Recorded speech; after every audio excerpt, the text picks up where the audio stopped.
All right, so we want to talk about pain control in palliative care and hospice for this lecture, and I will try to keep it as short as possible for you. However, it can get a little complicated. So you've covered what pain is. Review those definitions, but mainly you need to think that it's whatever the patient says it is. Acute pain is typically the symptom of another condition, and chronic persistent pain that's present on most days for more than 3 or 4 months is still due to another condition, but it's continual, and it impacts physical, spiritual, emotional, and psychosocial areas of a patient.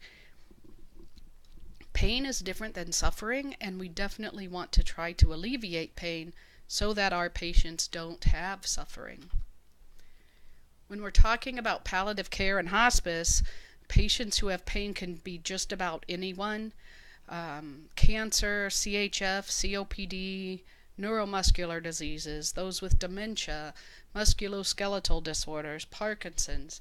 I mean, really, you name it, because almost all older adults especially at least have arthritis in addition to whatever other condition they also have.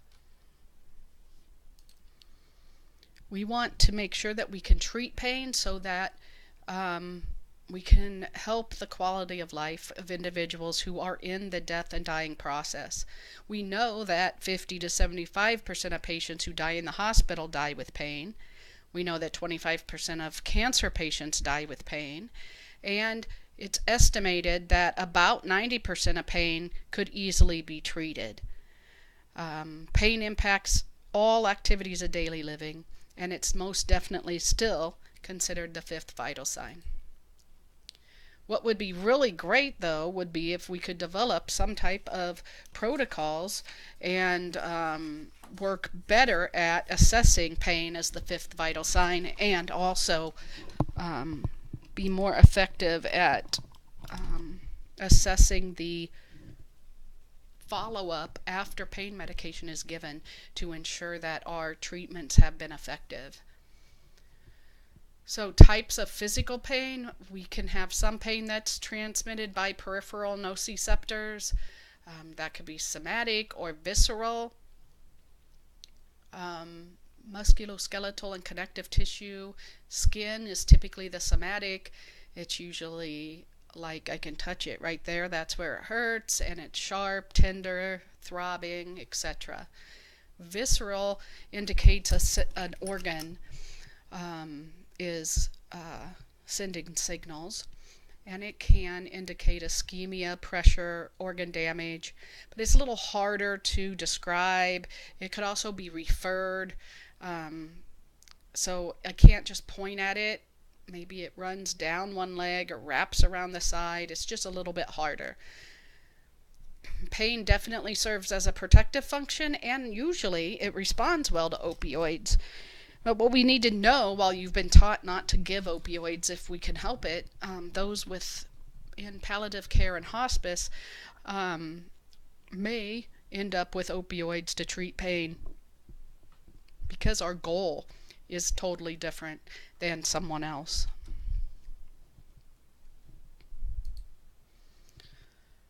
We also can have neuropathic pain, and that has to do with nerve tissue, either central or peripheral. Pain usually exceeds observable injury, so it seems to be more than what I can see as an injury.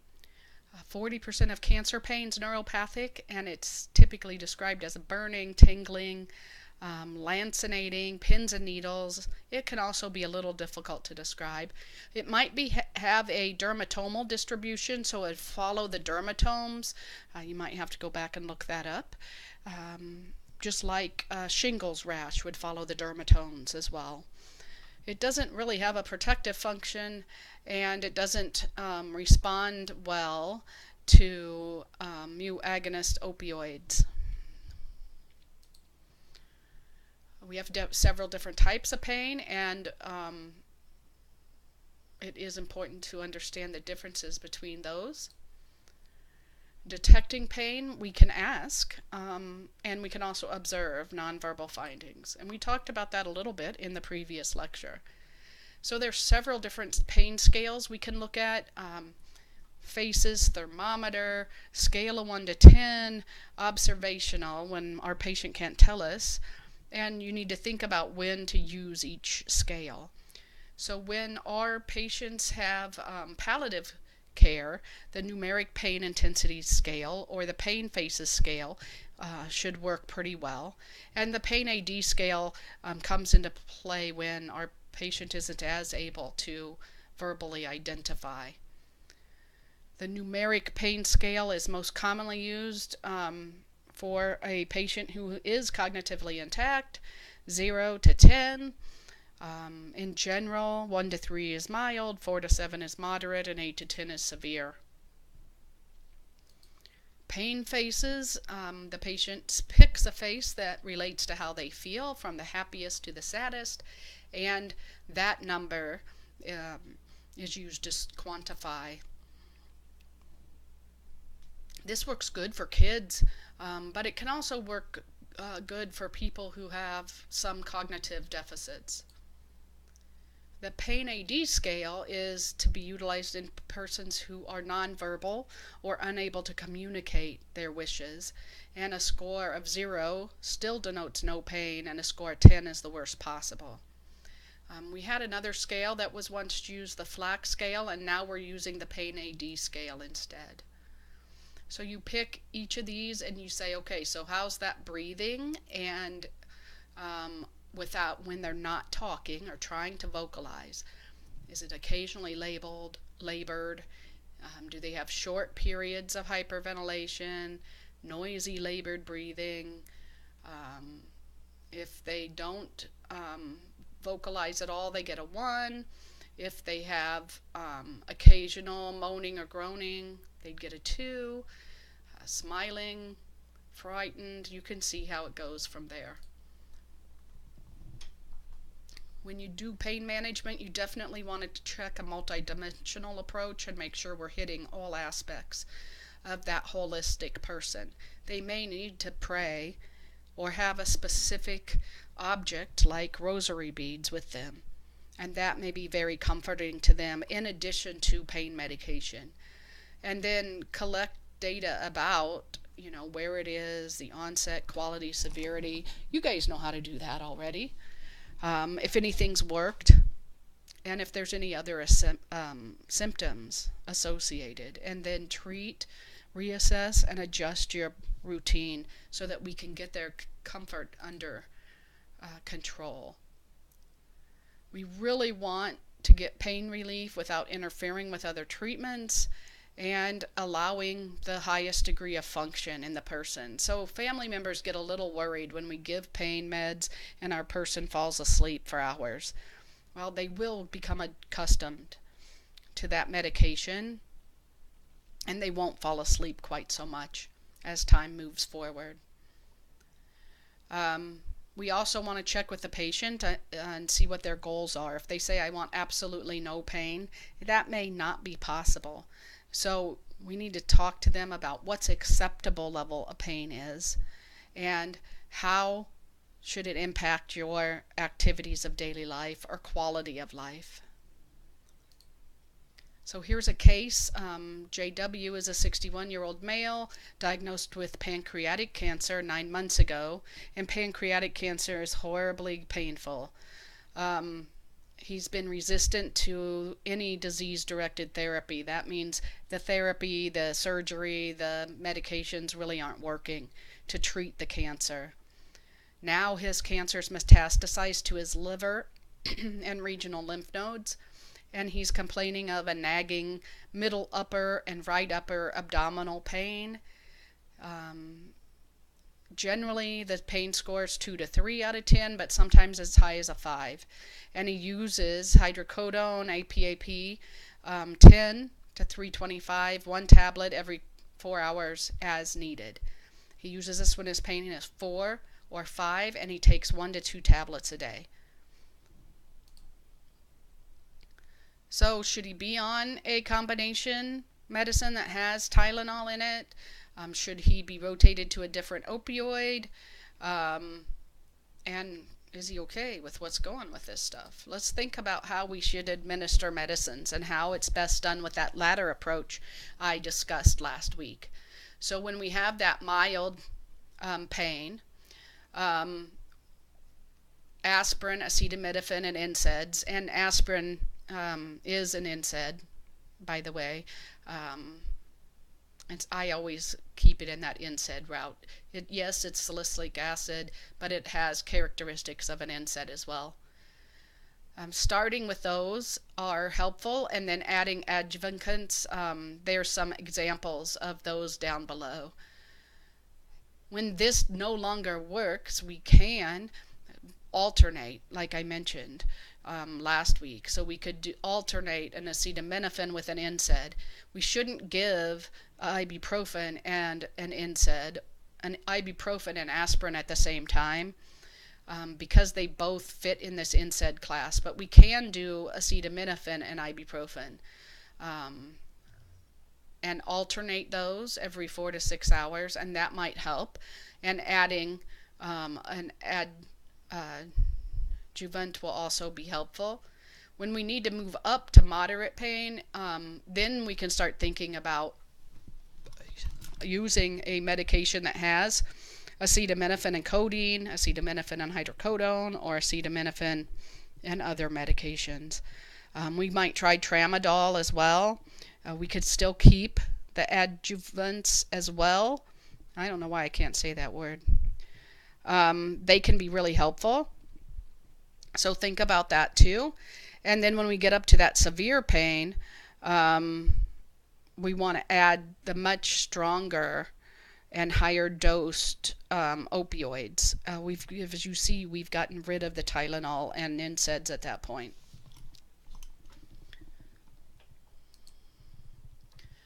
So when we do this pain management step ladder, we want to think about if sedation is acceptable.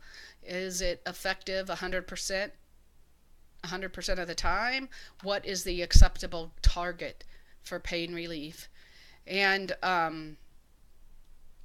we can think about some of those types of things as we move up this line too, because there's a lot of things we might be able to add in there to make sure that we don't end up with this refractory, super severe pain all the time. So here are a list of opioids and non-opioids. Remember, I include both ibuprofen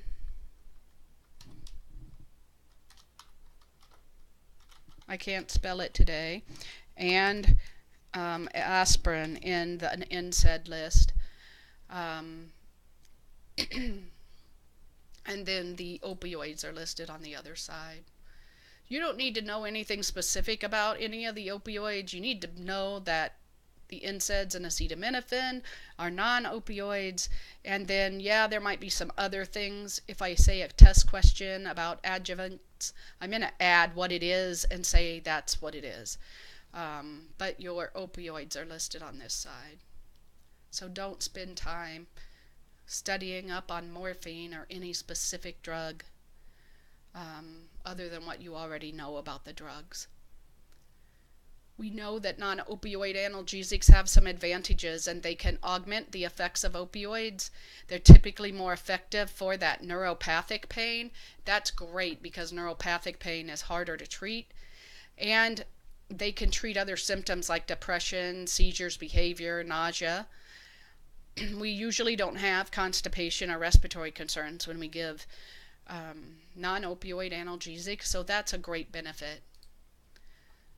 Limitations, we have toxicities or dose ceiling limits. That means that if we take too much, we're going to have side effects. Even ibuprofen and acetaminophen are going to have those toxicities.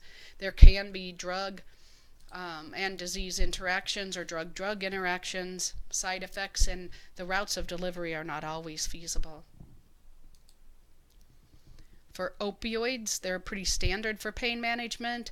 There isn't a ceiling dose except for tramadol and meperidine. We typically have multiple routes available and have short and long-acting formulas. We want to make sure that we use the most convenient but least noxious or invasive route for our patients. So while I have sub-Q and parenteral here, definitely no IM, for hospice and palliative care patients, I would not recommend IV or intrathecal methods.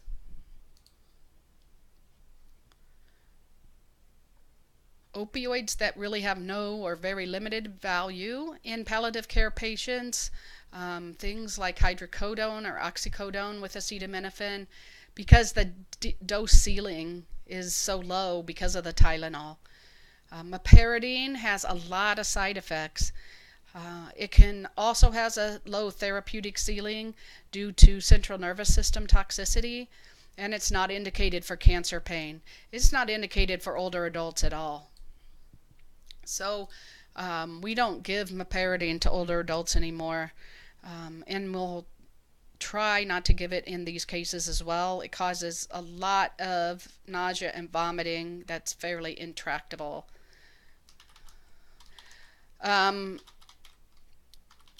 Codeine is a fairly weak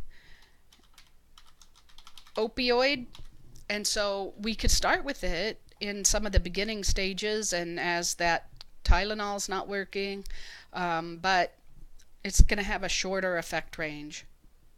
And then tramadol has only a 400 milligram limit per day. And if we use acetaminophen too, then we'll end up with that dose limit. So let's go back to JW. After 5 weeks, his pain has worsened, and now he has pain in his mid-back too. He's taking hydrocodone and Tylenol 1032, now 2 tabs every 4 hours, and he's taking it around the clock instead of just PRN. That's one thing you can do to help, is to start giving it on a consistent basis. This is oral. He's keeping the pain around 4, but it's still going as high as 5 to 6. So that's that breakthrough pain. And he's having some breakthrough pain. And that's probably not very effective, because we probably can't give him another medication right away based on what orders we have. So we want to think about how to schedule opioids and pain meds as immediate release tablets every 4 hours, and then provide some rescue doses. So if I give JW his medication, 2 tabs every 4 hours, and then I can provide a rescue dose, about 5 to 15% of the total daily opioid dose. We could do oral every hour, sub-Q every 20 minutes, or IV every 5 to 10 minutes. Again, I would not recommend IV for hospice patients if possible. So we can use that as for breakthrough. We can either do that when his pain's starting to climb up, or before a potentially painful bath or procedure. We can also convert the total daily use of short-acting or breakthrough dosages to a more long-acting opioid. Either way, the goal is to get a pain level that's acceptable to the patient. And you should be aware, though, that people who don't take opioids on a regular basis, which is the good portion of the population, shouldn't be started immediately on long-acting opioids. You want to start them on something lower than that and work their way up. They'll have too much respiratory depression for too long. So if we convert this JW's medications from the hydrocodone and Tylenol to a long-acting morphine, that would be one way to do that. Again, we have some route choices. Morphine is our gold standard. It doesn't cause nearly as much nausea and vomiting, although it does cause some constipation.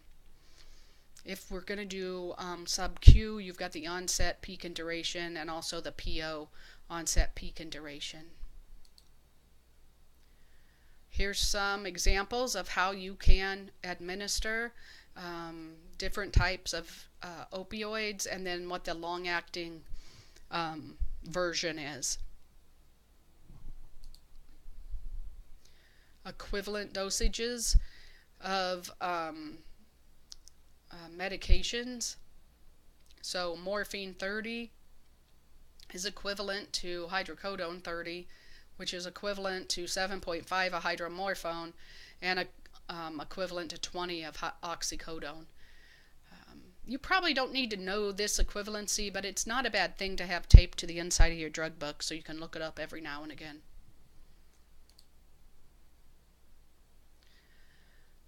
Some other opioids that you might run across. Tapentadol is 1/2 to 1/3 as potent as morphine in animals. It's not recommended for people with severe renal or liver disease, which might just get rid of a lot of our palliative care and hospice patients.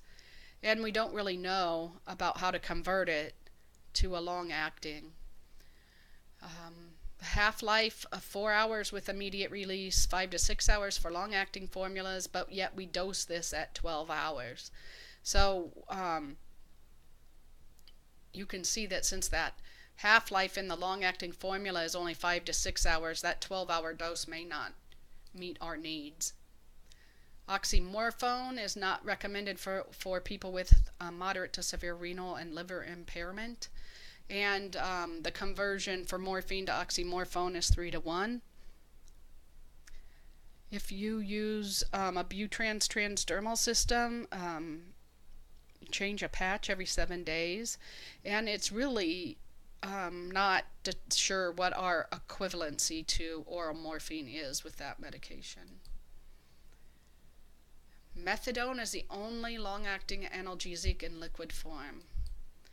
And we can give that in a variety of ways, including IV, which I haven't listed here because we try not to do that with our palliative care patients.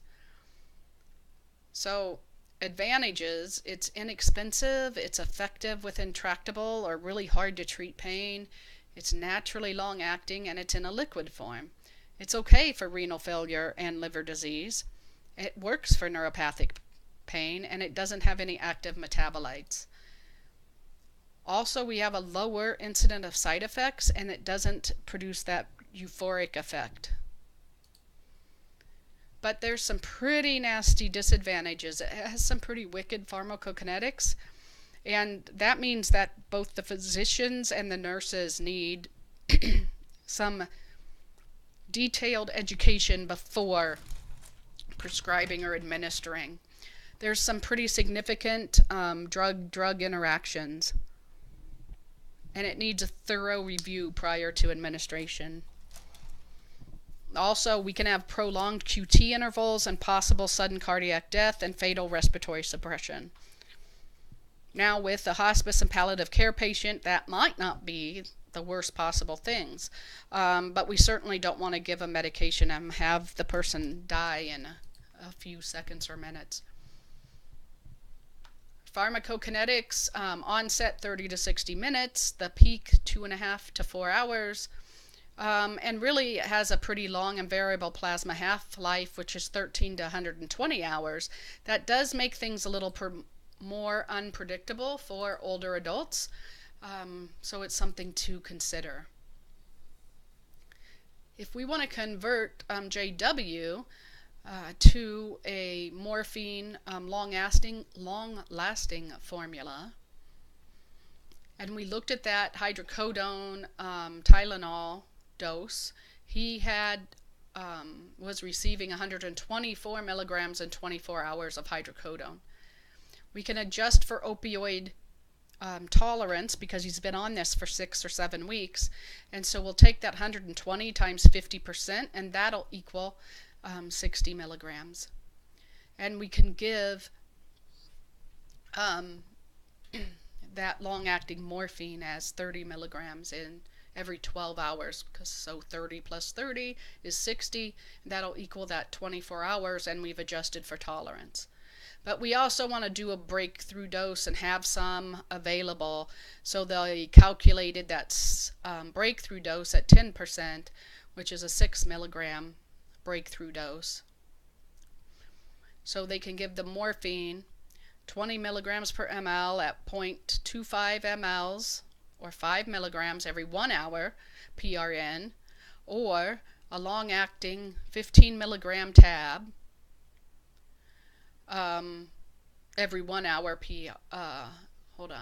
or that long-acting 15 milligram tablet, or we can give a half of that tablet every hour PRN. It's a little complicated, but you want to make sure we have that breakthrough.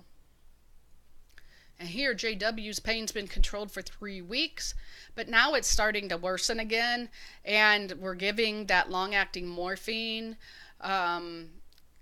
7.5 milligrams per dose at 8 doses a day to keep his pain at a reasonable level, around 3 out of 10 now. But now he's having hives, itchiness, but no rash, and he doesn't have any jaundice. So we might have to titrate things and treat that itchiness. As we think about titrating, I don't expect you to know all of this about titrating, but just know that we can titrate these medications.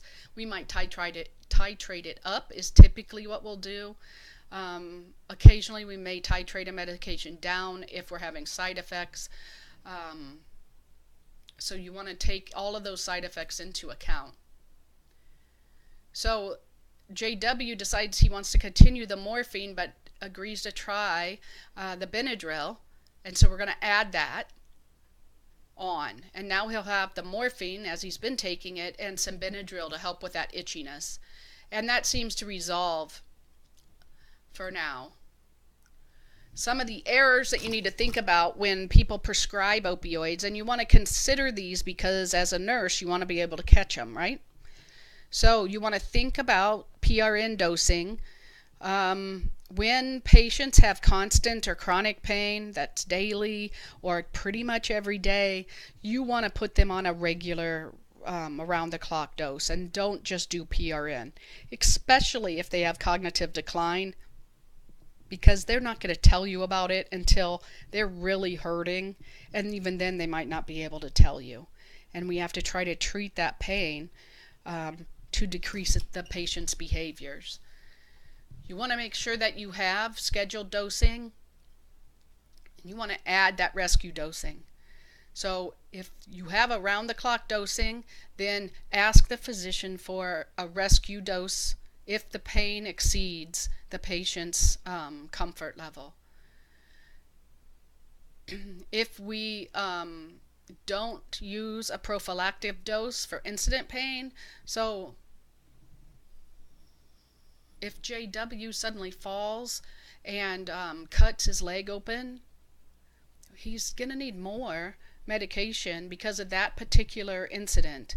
And he's going to have additional pain that's going to change the pain threshold because of that.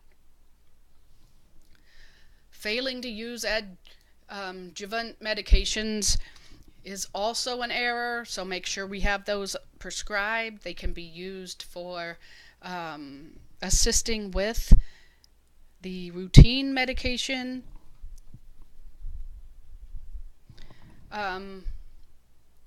Routes, or we could also use it for other things like the itching or times when the pain isn't quite controlled. If we don't provide that rescue dose titration effectively, then the rescue dose isn't going to work. Incorrect dosing is always an error. Anytime we change more than one drug at a time when we're talking about pain management, we don't have any idea what worked and what didn't work. So one drug at a time, evaluate it, call that doctor back, and get something else if it doesn't work. We're not going to talk about equine analgesics. And then inadequate follow-up. Follow-up, follow-up, follow-up. You've got to reevaluate, reassess, check with the physicians and nurses, and stay on top of that. You know what the side effects of opioids are. We want to also treat those. The patients will eventually become accustomed to the sedation, actually the respiratory depression and the confusion too. Um, so keep an eye on those and treat any side effects that we can. And then add non-pharmacologic methods of managing pain. Even music is really amazing and effective. Sometimes our patients will develop a tolerance. It's okay for a palliative care and hospice patient to develop a tolerance. You also might have to anticipate. So when the medication is no longer effective, we want to move to the next level, and maybe the doctor could write that ahead of time. And then there's a few references there for your use. I kind of went crazy and did this whole lecture all at once. I'll try to remember to break up the next one into more comfortable chunks.